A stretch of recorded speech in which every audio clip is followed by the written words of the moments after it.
Arestado ang isang hinihinalang sangkot sa online sexual abuse and exploitation of children matapos masakote sa entrapment operation ng pulisya sa Pulok 3, Barangay Tabacan, Iligan City, umaga Abril 2, 2026. Kinilala lamang sa alias na Ads, 30 anyos, ang suspect na residente ng nasabing lugar. Ayon sa ulat, isinagawa ang operasyon bandang alas 7 ng umaga ng Iligan City Police Office, Task Force Against OSAID, sa bisa ng warrant to search, seize, and examine computer data.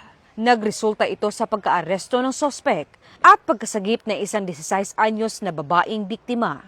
Natukoy rin ang isa pang individual na isang 20 anyos na lalaki na ginamit bilang minor de edad sa mga materyales. Nasamsam sa operasyon ng isang laptop, isang flash drive, at 2 mobile phones na pinaniniwala ang ginamit sa krimen.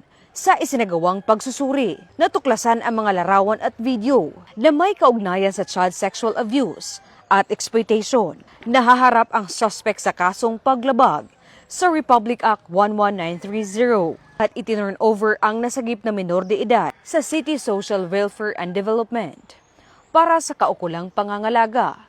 Kasalukuyang nasa kustodiya na ng Iligan City Station 4 ang suspect para sa kaukulang disposisyon at pagsasampa ng kaso.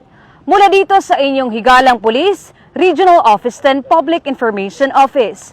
Ako ang inyong PNN correspondent, Patrolwoman Jane Rose Bohol, alagad ng batas, tagataguyod ng Balitang Pulis.